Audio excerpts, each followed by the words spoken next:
Hi drummers, hope you're well. Right, ghosted notes or ghost notes. Now, I get asked about this loads and loads and loads. Ghost notes are super quiet notes that you play right next to the drum head, super soft, and I always think of them as like as quiet as you can play and still play cleanly.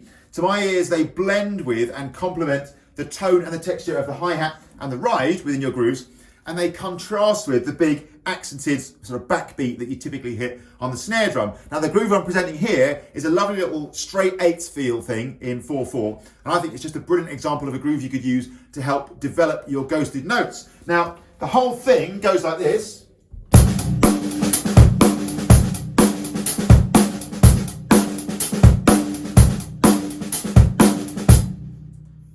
But what I'm going to do here is help you build this one up a bit at a time. Now I'm kind of assuming here that you aren't necessarily super fluent with that. If you are, great, go for it. We're done here. I'm assuming if you're around the grade 3 or 4 level, this is where this groove would start to appear, like in the stuff that you learn. And I'm going to assume you're at that level or earlier. As I say, if you're already up and running with this, great, there's your groove. Enjoy it, man. Go for it. So what it is it's an eighth note feel, right? Straight eighths on the hi-hat. 1 and 2 and 3 and 4 and. The snare drum plays a now nice loud backbeat on 2 and 4, 1 and 2 and 3 and 4 and. The kick here plays on the 1 and then on the and of beat 3. So 1 and 2 and 3 and 4 and 1 and 2 and 3 and 4 and. Now the ghosted notes are where the magic happens. This is where you're going to sort of build this up bit by bit. Now let's play the groove. And we're just going to play the first ghost note, which is on the E of beat 1, in between the first 2 hi-hats. So 1 and 2 and 3 and 4 becomes 1 and 2 and 3 and 4. 1 E and 2 and 3 and 4. 1 E and 2 and 3 and 4. Now the next one happens after beat 2 on the E. This is a brilliant little skill for ghosted notes. Hitting a loud note, your accented backbeat, and then the soft note straight after, right? So far, 1 E and 2 E and 3 and 4 and 1 E and 2 E and 3 and 4 and 1 E and 2 E and 3 and 4 and 1 E and 2 E and 3 and 4 and. At each stage, if you need to, stop the video, play on that, just get to know it. Make sure that's really sitting before you go to the next stage. It's a real false economy here to get too far ahead. If you're not there, that's fine. Take your time. Just let that sort of settle into your coordination. The next little one is on the A of beat 2. So now we've got 1 E and 2 E and A. 1 E and 2 E and A. 1 E and 2 E and A. Okay, again, if you need to, stop there, play on that for a while. Don't try and rush ahead, man. False economy. It'll take you more time if you're not there yet to try and play everything at once. Then it'll take you less time if you build it up bit by bit like this. Cool. Next one is on the E of beat 3. This goes 1 E and 2 E and a 3 E and 4 and 1 E and 2 E and a 3 E and 4.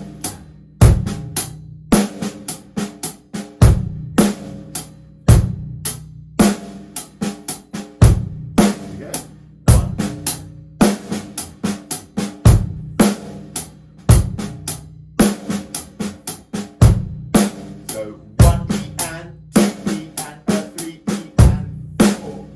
1 E and 2 E and a 3 E and 4. That's everything on beats 1, 2 and 3 for ghosted notes. You guessed it. If you need to, stop the video now. Just practice on that, man. Come back another day if you need to, that's fine. Just build that up. So far we've got...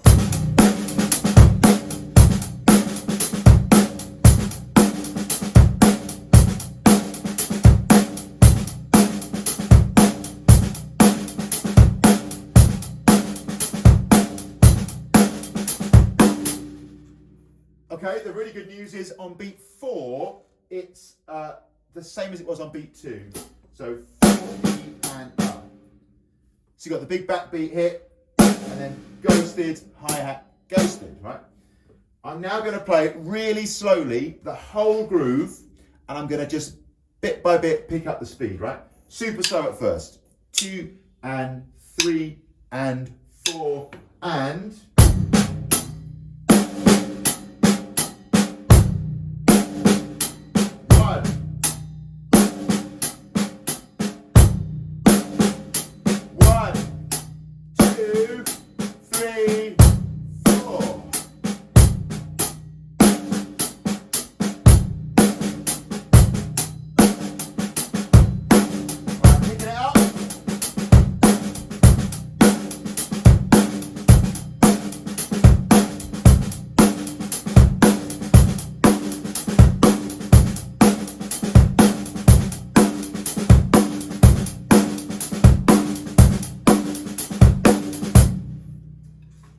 think that's an absolutely brilliant groove for starting to develop your ghost notes, because it's busy. There's in between every sort of hi-hat, there's a little ghost note. Lovely. Just bit by bit, build it up. I can only repeat.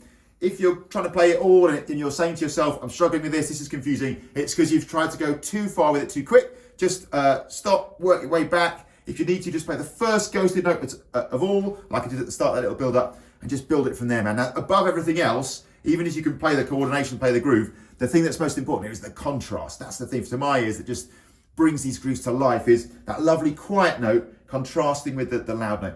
As quiet as you can play and still play cleanly. I can almost guarantee if you're doing this for the first few times, I know this because this was me when I first did it, you're playing too loudly on those ghost notes. Super, super, super quiet, right? A tiny, tiny little movement, looking to get this down to like the quietest possible noise that you can make and still hit the drum cleanly, as I say. So have some fun with that. Hope that gets you started with ghost notes. If the groove overall, as I say, if you're like grade 1, grade 2 level, and if that groove is too coordinated, that's fine. Just do the first ghost note or the second one, whatever point you need to sort of jump off on that build up, that's totally fine for now. And just plant the seed of that ghosted note and build up from there. That'd be lovely. Thanks a million for watching as always. Any questions about anything, give us a shout. Thanks so much to everybody who's ever liked or shared any of these videos, and thanks a million for all the people who've subscribed. Please do so if you haven't.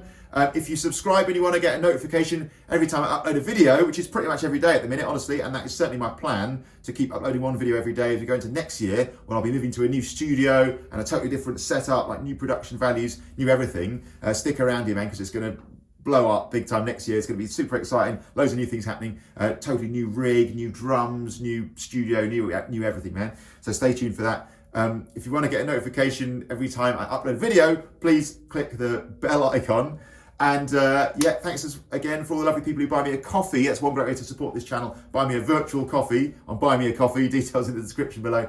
And another great way to support this channel is to visit my Amazon shop, amazon.co.uk/shop/Mike Barnes Drums. I'd massively appreciate you having a look on there. That's all the drum stuff that I use and recommend. And that's a super brilliant way of supporting this channel, because anything you buy on there won't cost you any more than it would on Amazon anyway. But if you do, a tiny, tiny bit of the profit, like a tiny bit, comes back to this channel and helps it keep going, actually. So if you're thinking of buying any drum stuff for like people you love at Christmas, massively appreciate you having a look on there. And that would help me out no end. Thanks a million for that. That would really support this channel no end. And I think that's it for now. Oh, please follow Mike Barnes Drums on Instagram and Facebook, and now TikTok. Yeah, I'm on TikTok, man. It's like a parallel universe, man. I'm on there, and it's like mind blowing. But I'm on there, little one minute drum lessons, little snippets of things that I'm doing in my life, like sort of things to do with this, but not these videos.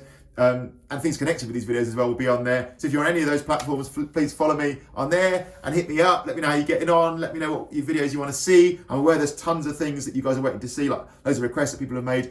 I'm on it, and as I say, when January comes around and I go to my new studio, I'm going to have a ton more time to do these videos, so I'll get to all the requests and then some. Thanks so much. Please send me any requests that you've got or any feedback, and I'm on it, man. All these things will happen. Thanks a million. I'll see you soon.